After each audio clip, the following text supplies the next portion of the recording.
Time to do something a little bit different here on the Honest Football Podcast today, because instead of our usual predictions, rambles, manager specials, we're going to have a chat about that name on screen. Let's talk about Nathan Jones. He's a man whose footballing teams I've seen play more than any other over the last 6 or 7 years. As a Luton fan, we've had great successes and moments where we've hated the man, but we're going to talk about him in a balanced and reserved view and try and cover a few of the areas that are currently leading him to be national news. So if you like the sound of that and you do enjoy it, please do add a thumbs up as always and subscribe for regular championship predictions and manager specials from the podcast. But back to the main subject of today's video, which is Nathan Jones, the man who recently moved from Luton Town to take a Premier League job at Southampton, and even though he's only managed 6 games so far, he's coming in for quite intense criticism. I do want to put a couple of very quick disclaimers before we talk about the areas we're going to discuss.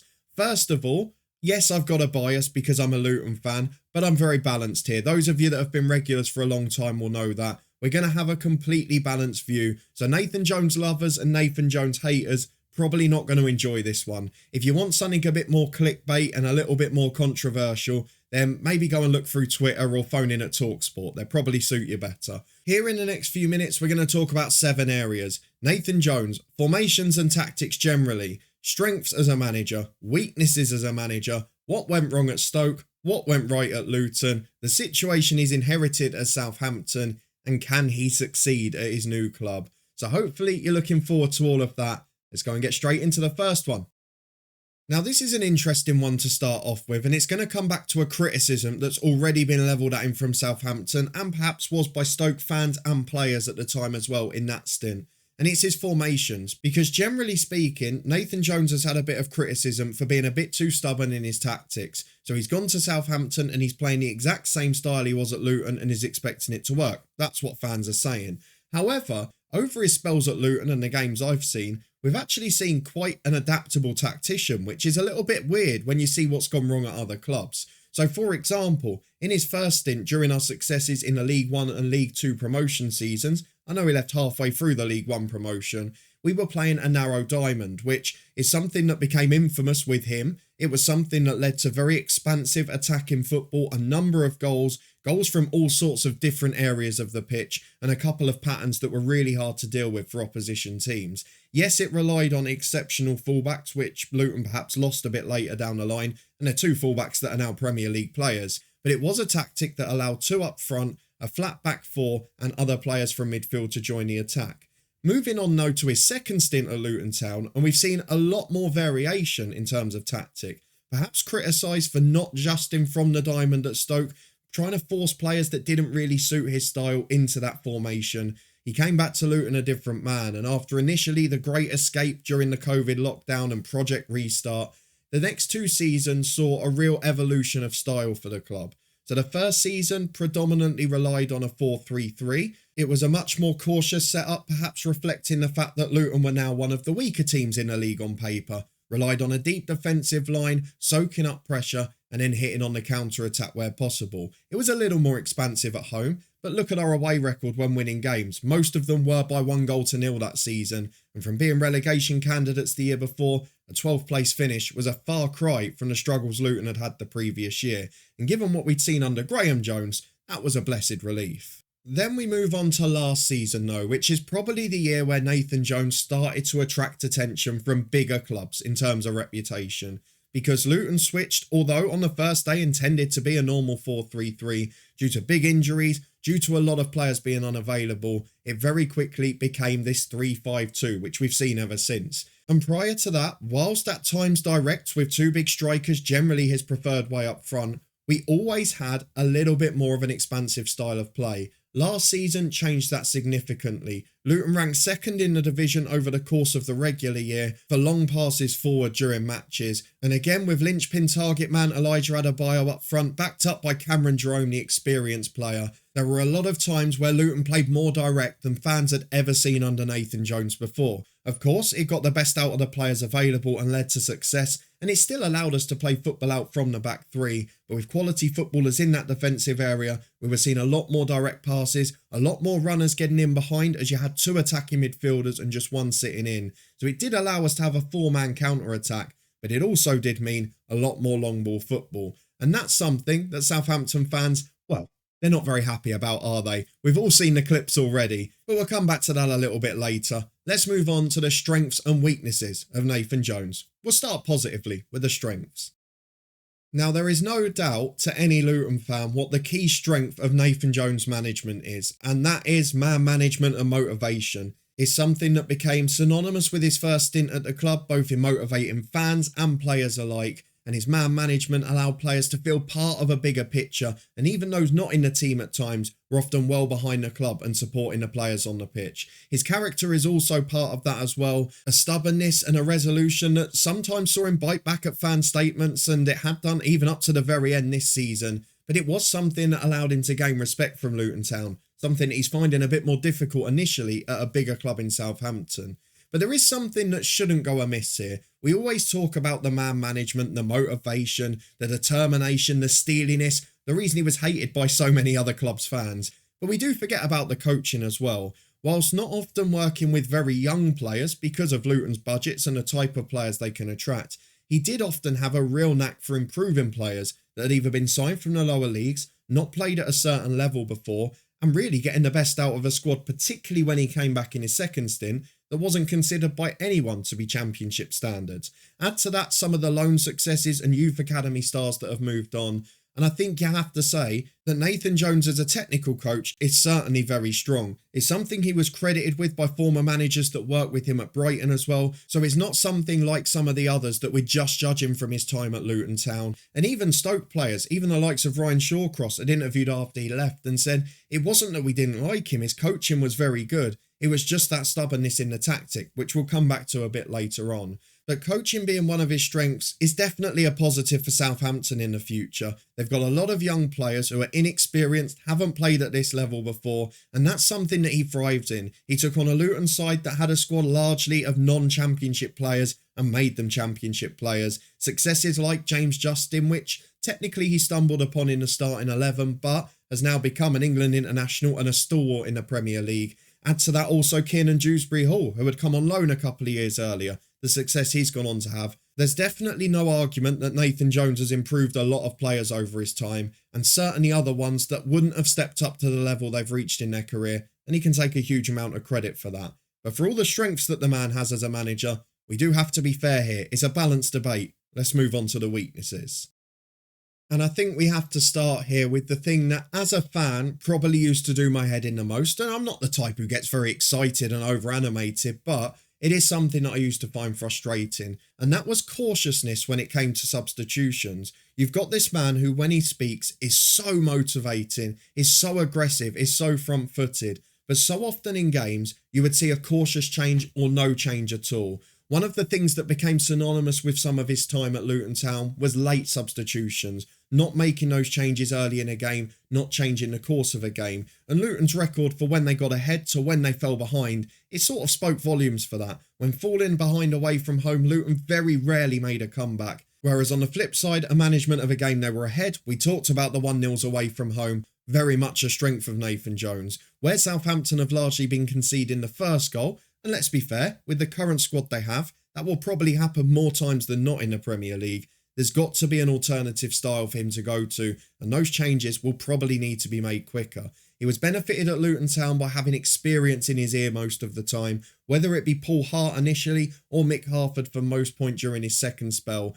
This time around, he's taken 2 young coaches with him to Southampton, and I just wonder if that's going to have an impact there. It became incredibly frustrating that most of last season he obviously cried out for 5 substitutes to be introduced in the EFL, and this year he barely used them. There was very few times where he used more than 3 subs, and even if he did, they were often very late in the game. So he wasn't using them to change the game, he wasn't using them to preserve fitness. It was almost there as a just in case or as a deflection argument, which I'm not knocking because a lot of big managers do that. They create a siege mentality, they turn the world against them. But it is something that, as a fan, does leave you scratching your head a little, and Southampton fans may well find that out.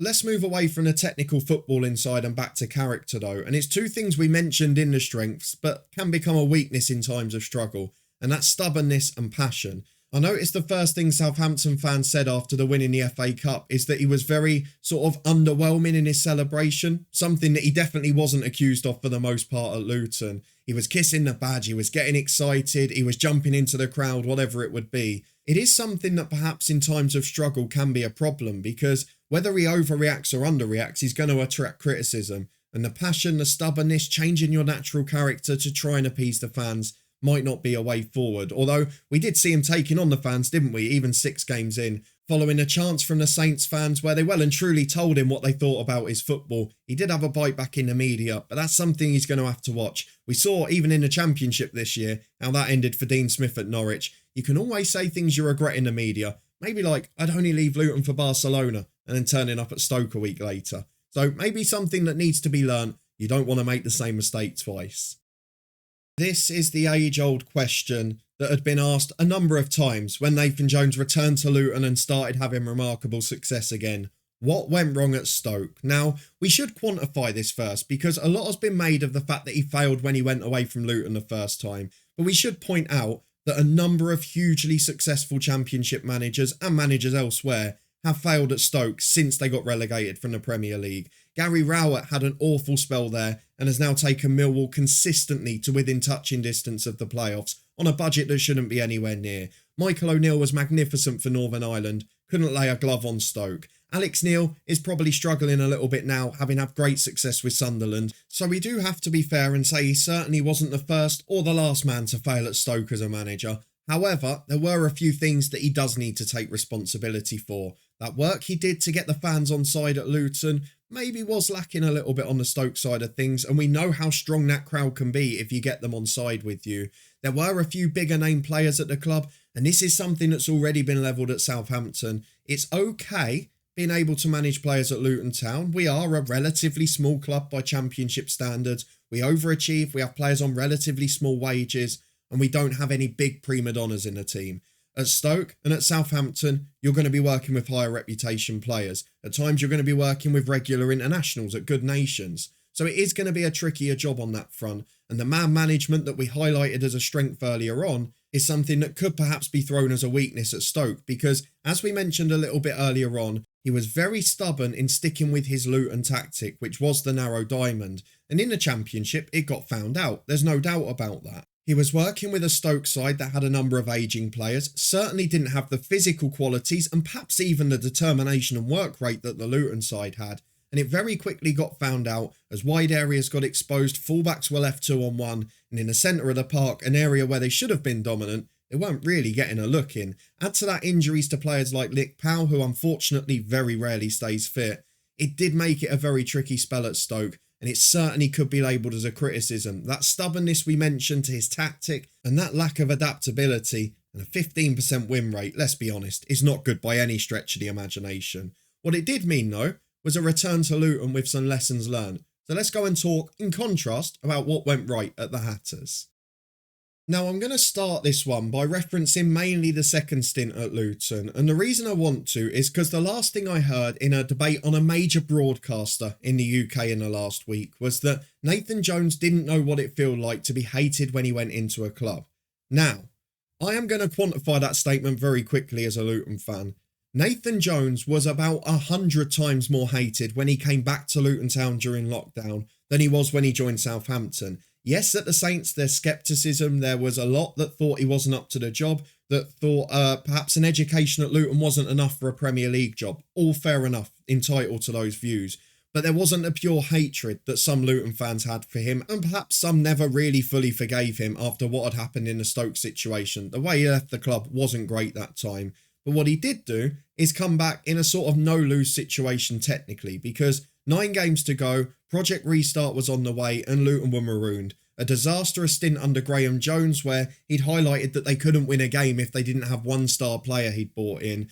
And most of the lads had confidence on the floor. A lot of the squad, as we mentioned earlier, had never played at Championship level before, and there were a lot of big clubs above them in the league. Add to that Luton's run-in included sides like Leeds United, who later went on to get promotion. It is a very difficult job to come back into and succeed. However, there wasn't any expectation, which does add a caveat to that. What followed, though, was a remarkable achievement, bringing tried and trusted names back into the squad, giving confidence to players that had never been Championship level before, and he reaped the rewards. Not only did Luton survive, they finished in 19th place and did not have to rely on anyone else to do the job. They completed it with a final day win against Blackburn. It was a famous night under the lights in front of an empty stadium.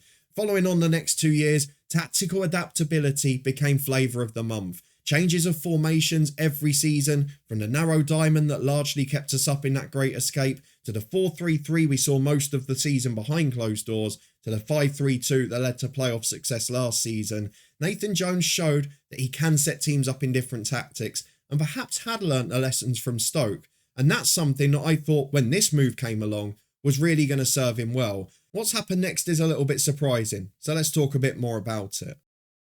We talked about the styles, which we'll come on to at the moment, but let's first address the situation he inherited, because there does seem to be a few things that have been forgotten. Southampton were without doubt expected to be relegated by a number of people this year. For those that didn't, they largely expected them to be a bottom half side. A lot of experienced players over the last 2 or 3 years have moved out the club, and even surprise players going out on loan, such as Jan Bednarek for an example. Players that had been at the club, had played a number of Premier League seasons, moving on without any experienced replacements coming in. Now, it's a fantastic model generally that Southampton have had over the years. Whether it's relying on youth players or young players they've bought in themselves, there are so many players that have come into the club, done well, kept the club in the Premier League and moved on for a profit. The list is literally endless. However, there is a point where you've got to have something in the spine of your team. Southampton started this season with a first-choice goalkeeper who had only played up to League One level regularly before, a combination of centre-halves that had very little Premier League experience between them, and a midfield of basically youngsters being held together by James Ward-Prowse. The loss of players that perhaps weren't world beaters but have contributed so much to the club. You look at the likes of Oriol Romeo, we talked about Bednarek. There's so many examples of just experienced, average, solid Premier League pros that will get the job done and keep you in the league. And that essentially is what was missing from the squad at the start. Yes, there were a few promising performances, but Ralph Hasenhüttl's side had largely waned throughout the season and a relegation battle was looking probable. In comes Nathan Jones, and there's only one thing that's really surprised me. We talked a little bit earlier on about what went wrong at Stoke, and it was that stubbornness to stick to a 4-4-2 diamond that he'd been playing at Luton. Well, he's come into Southampton, and he's playing the same tactic he was playing at Luton towards the end, and the squad just doesn't suit it. Ironically, the squad probably suits that diamond a lot better than it does the current tactic. But without a target man, without runners from midfield, I don't see how the tactic that was so successful at Luton works. Maybe he goes in for a few of those players, I don't know. Maybe he's just waiting for signings like Orsic, who we've seen come in, before he adapts and changes his style. But I don't understand, of all the things that have happened, how Nathan Jones has assessed that squad and decided to play the same way as at Luton. Whether it was a quick fix, whether it was the same mistake as Stoke, I don't know. But it is the one thing that I can't really wrap my brain around. And even talking to other Luton fans who I'm friends with, that's the one thing that doesn't make sense, because Southampton have got a chance of staying up. There's no doubt about that. But I don't think they do it playing that direct style of play unless they get specific players to suit it. Does that mean a raid to Luton Town and maybe Adebayo going on a big move to the south coast? I don't know. But there's got to be a target man in. There's probably got to be a goalkeeper in regardless of tactic. You just feel that this Saints squad needs a bit more experience. Orsic comes in from Dinamo Zagreb. I would have been looking at Livakovic from that club if I were them. But there's still 3 weeks of the window to go and perhaps a chance to address those problems. There is one thing for sure though in my mind, which is if Nathan Jones is going to persist with his style at Southampton, he's not going to worry what the fans think of it. He is definitely going to have to get players in if he wants to succeed. And that moves us on to the last point. I've got to stick my neck on the line, haven't I? Will Southampton succeed? Will Nathan Jones succeed? Let's go and discuss it. The simple answer to this final question of the episode is yes, of course he can succeed. He's done a very good job at Luton over 2 stints and he's well renowned for his coaching abilities.